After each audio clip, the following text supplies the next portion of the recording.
The truth has just been revealed on the Trevon Diggs release as the Cowboys, they decided to do it early, and we have the reason why. It seems like here today on Cowboys Digest. We'll tell you all you need to know about this release and the details behind it and what's next for the Cowboys and for Diggs. We get you all the latest information today on Cowboys Digest. I'm Jace Andrews. Welcome in to the show, everybody. Hope you're having a wonderful day. If you're looking for daily Cowboys coverage, hit that subscribe button. It's 100% free to do so. I promise you will not regret it. Diggs was released this afternoon by the Dallas Cowboys, and what I would say is a shocking move. Not because of the actual move, but because of the timing of it all. You see, I knew that Diggs and the Cowboys, their relationship had gone sour, and really it had become tumultuous, and that there was no end in sight besides a release. But I did not expect it to come before the end of the season. And that's kind of what I want to talk about here today on the show, because we have some new information talking about Diggs, the contract, the relationship, and maybe one certain factor as to why he was released now rather than later on after the season had concluded. Let's first go to an article here from Todd Archer of ESPN talking about this from a holistic standpoint, saying, quote, Diggs signed a 5-year, $97 million contract extension in 2023, but he has played in just 21 games over the past 2 seasons because of knee injuries, end quote. Now that's where the first problem begins. Diggs, at times, even when he's on the field, in recent years, has looked like an okay cornerback. Now this year, in the past couple games that he has come back off IR, he's looked downright terrible. But in the times that he was on the field, I don't think we were sitting there thinking, he was horrible. I think there's probably some plays where like, okay, but against Washington, it was time for him to be done. Not to mention the fact that, again, he had not played a lot of games, 21 games since 2023. I mean, that's just something that you can't really predict, but also you can't have one. You have to have one or the other. You can't have both. You either can be injured and not play, but be good. But if you are not good, you can't be injured. And so when you combine the two, there's just no point for the Cowboys to hold on to. Now, in terms of money, here's kind of stuff that I have read from Todd Archer. If a team were to claim Diggs off waivers, it would be on the hook, or they would be on the hook for $472,000 he is due in base salary for Week 18, plus $58,000 if he is active in this upcoming week. According to ESPN's Field Yates, Diggs has no guaranteed money on his deal beyond the season, end quote. And that is true. There is no guaranteed money, but that does not mean he's going to be void of a cap hit for the Dallas Cowboys. Nick Harris has a good report here.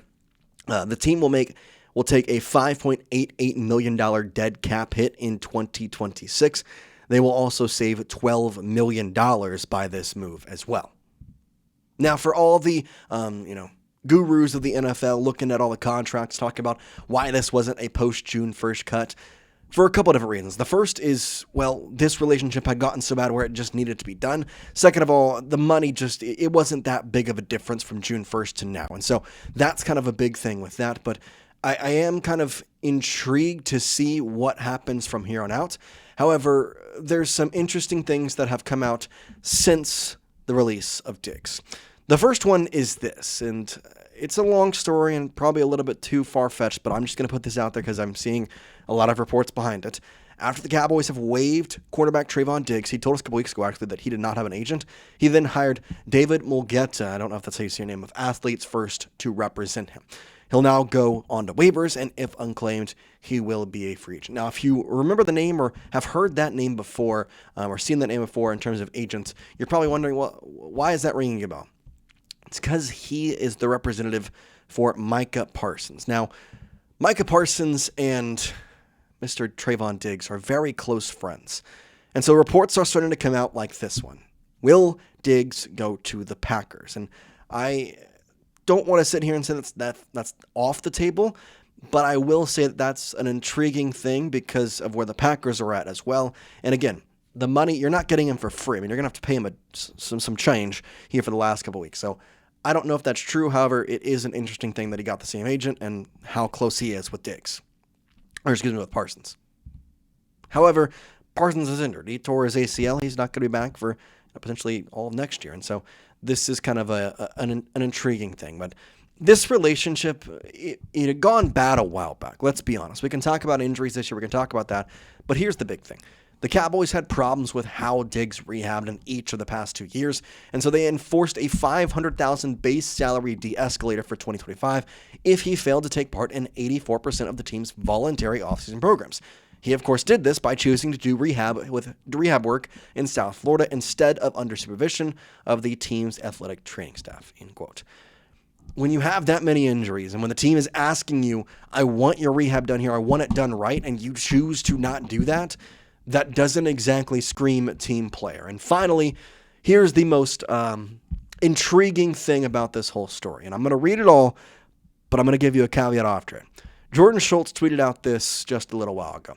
My understanding of the Trevon Diggs situation is this. After the Cowboys finished their Christmas game versus the Commanders, Diggs requested with head coach Brian Schottenheimer to stay in Washington for the holiday since he is from the area and his family stays there. Players often ask for, and are usually granted, additional family time during the holidays if the schedule makes sense. Dallas played on Thursday and they don't play until next Sunday. Schotty denied this request. Diggs again said he wanted to be with his family and that if he went back to Dallas, he'd just be flying right back on the first flight out, especially with players having several days off. The team vehemently denied his request again. And then today, the team released him. Diggs is healthy and ready to join a team for the playoffs. That's all well and good. And while that story is partially true, there's some intriguing things. And Clarence Hill has a little bit of a kind of factor on this. A source confirmed that Cowboys cornerback Trevon Diggs initially went through proper channels, and he did request to stay in Washington after Christmas Day, and he was denied. But then he did stay behind with his family, who is from the D.C. area. He did not get back on the plane like the Cowboys requested him to. He follows it up by saying it was a long weekend. Many coaches and players got away from Dallas after returning home, including Cowboys coach Brian Schottenheimer, who went skiing with his family in Wyoming. The question and the problem that I can see the Cowboys organization have is that his relationship and his, let's just say, stability with the Cowboys organization has not been true. And so when you get denied to stay and you still stay, it causes problems. It causes things that you just don't want to be a part of. And so do I think the Cowboys were right to deny his wavered or a request to stay in Washington, given he's from the area? Maybe a little bit, but at the same time, there's this. Every other player got back on that plane. And I understand not all the players are from Washington. Not all the players are from D.C. But every other player got back on that plane, went home, and a lot of them then took long weekends by going somewhere with their family. Schottenheimer flew to Wyoming to ski.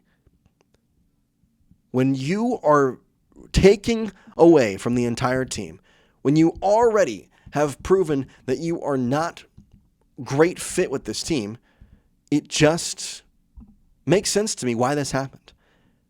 Again, I don't know if I'm going to sit here and say that one was right or one was not, because if you're the Cowboys, it's Christmas, I have some world of mind to say, just let him go. You were going to release him after the season anyway, what's the matter?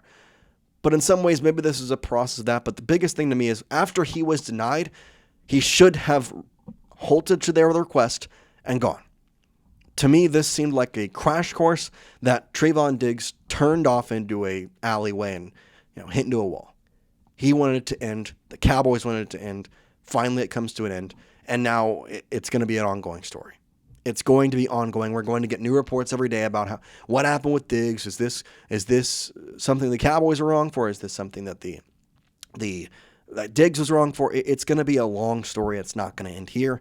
And unfortunately, it's just going to be something that is going to linger over. And unfortunately, this one's not the Cowboys' fault, I don't think, but they just tend to have these stories continually hanging over their heads for entire seasons, i.e. Micah Parsons and then certain contracts they've gone through. And then, of course, now with Diggs, who they got a big contract for him to play 21 games. Good job. Let me know your thoughts in the comments section about this whole situation. Do you think the Cowboys were in the right for denying him? Do you think Trevon was in the right for staying? I mean, let me know your thoughts on all of this. But for now, we appreciate you, and we'll see you next time. Peace out, guys.